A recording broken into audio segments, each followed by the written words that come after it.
EBS Podcast presents. Welcome to the EBS podcast about nanodegree. My name is Jim Seltenrijch and I'm the head of Master Studies here at the Estonian Business School.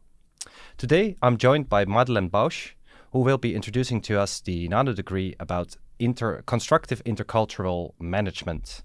Madeleine is actually located in Germany, which is why we will be having this double digital podcast here with us. Madeleine, welcome, and tell us a little bit more about your nanodegree. Hello, Jim. Thank you very much. Well, I am Madeleine Bach. Yeah, I'm a researcher. I'm located in Germany, in Passau right now at the moment. And I am working as a chair for intercultural communication at the University of Passau. And I am offering with my team together the nano degree on constructive intercultural management. So we all know that globalization, migration, and digitalization have led to increased workforce diversity in organizations. Everybody who's working in a company knows how it feels to work side by side with people from different cultures. And sometimes it seems that the world is getting smaller and smaller because we speak English, we all speak the same language. However, when we work side by side, it sometimes gets apparent that the differences actually remain. So research knows and practice knows that companies and organizations face actually challenges with people from different cultures.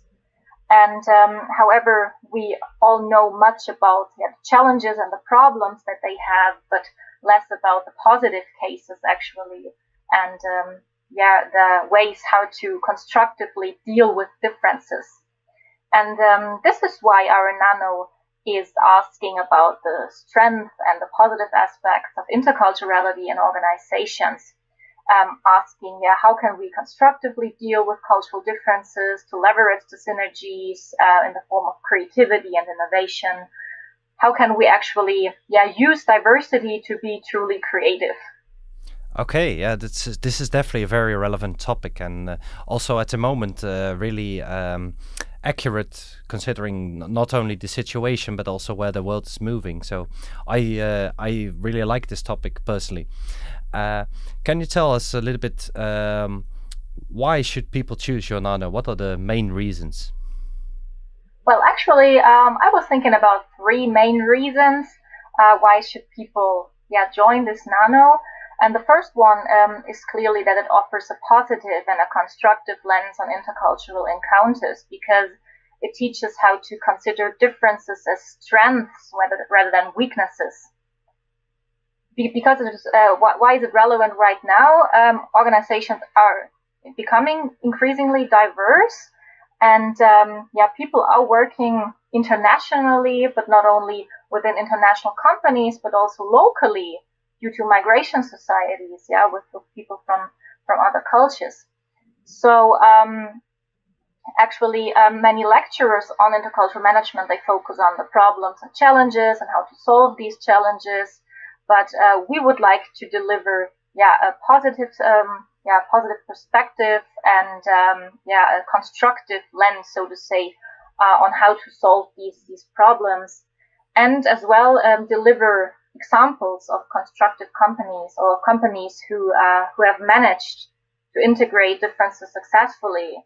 Just to name a few: Google, Pixar, or Airbus, for example. So at the one hand, there will be theoretical approaches that will help participants to explain cultural challenges that they have. But on the other hand, we will also discuss practical tools that participants can actually use to cope with diversity. Well, this was the first one. The second reason why participants should choose our nano is that the contents are not only applicable in a work context, but they are also applicable to private life. Culture very often operates as a hidden factor, and language is, we call this, taken for granted. In our teachings, we often use the metaphor of the iceberg, that what we actually see of culture is just the tip of the iceberg, and for example, the language or the clothes or the behaviors that we have. But actually, there are a lot of things below the surface that can help explain behavior. So what we actually do in this nano is to dive into the water and to have a look on the ecosystem below the surface, so to say. And the third reason why to choose our nano is because of its practical application of the learned concepts. So it is not just about theoretically learning about culture and differences and diversity and the like, but also to apply the learned into practice. And therefore, we have the intercultural training workshop within the nano, in which participants should strengthen and develop the intercultural competence, which is a prerequisite for constructive intercultural management.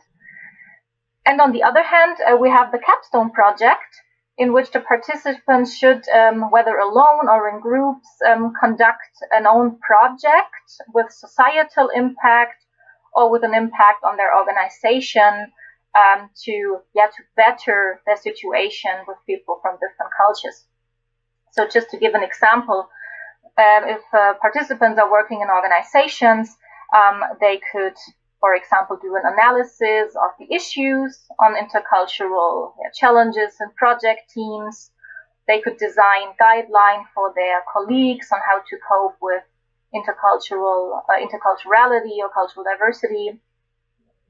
In case participants do not currently work in organizations, they could do minor research projects, for example, with migrants in Estonia or in Finland, or do a project with children as well in kindergartens, and do a project on cultural diversity in these areas.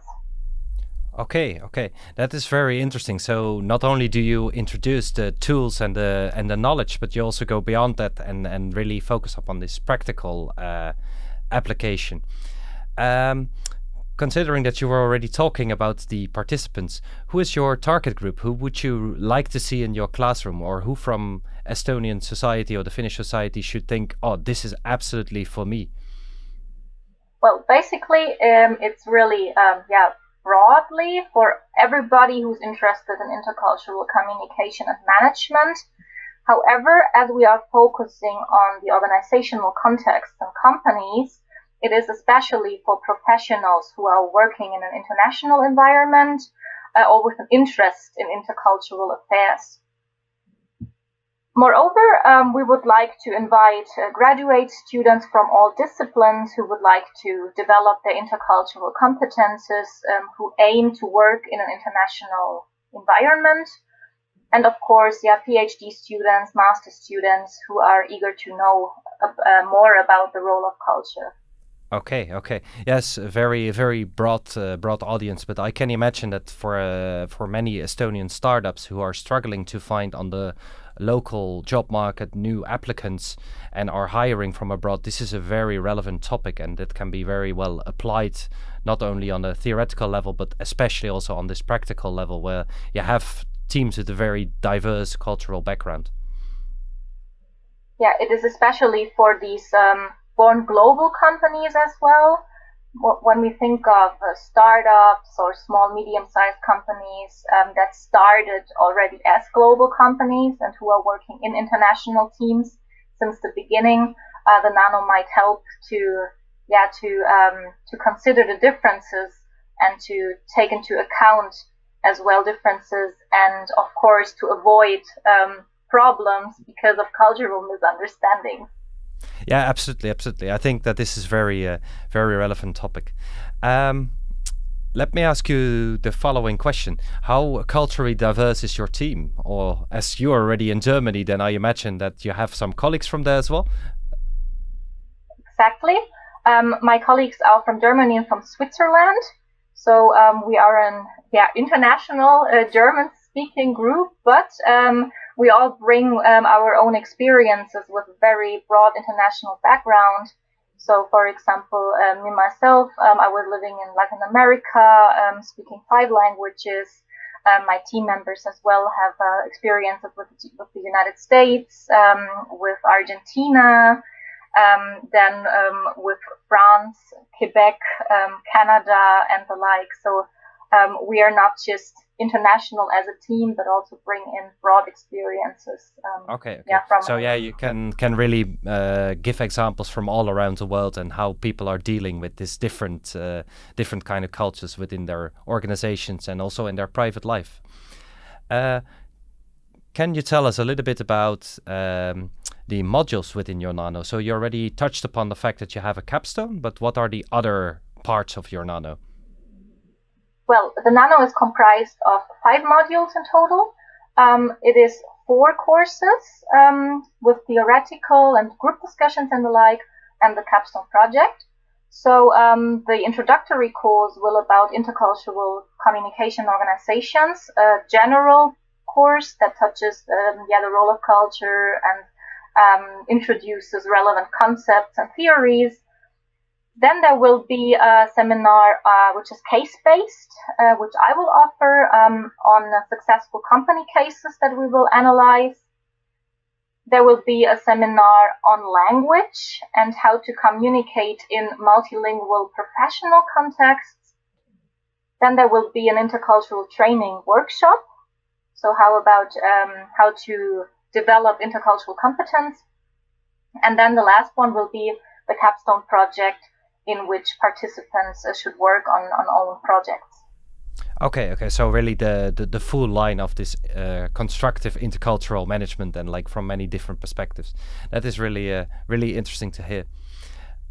Can you tell us about the team a little bit more in detail? So you have brought out the where they have their experience from, but what else can you share about your team that is conducting this nano?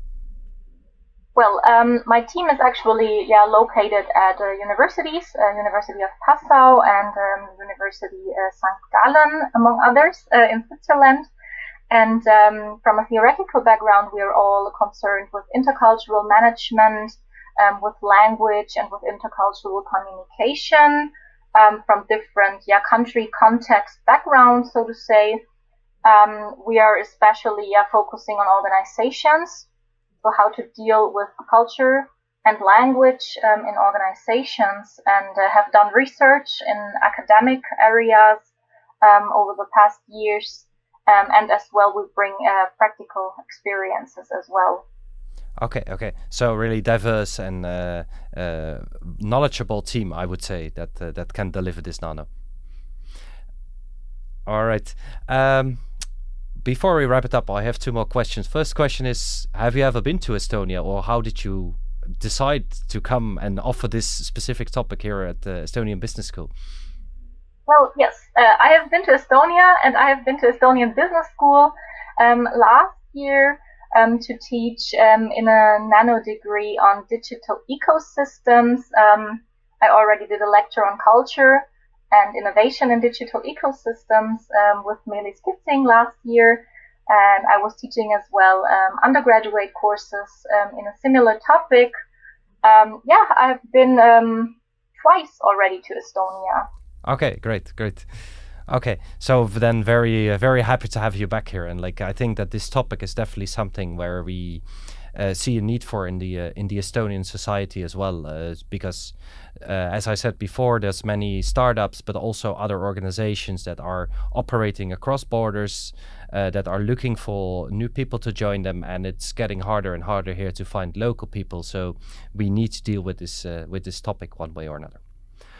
Okay, before we wrap our podcast up for today, what would you like to add? Is there anything that people should know about your topic and why they should come specifically to this nano?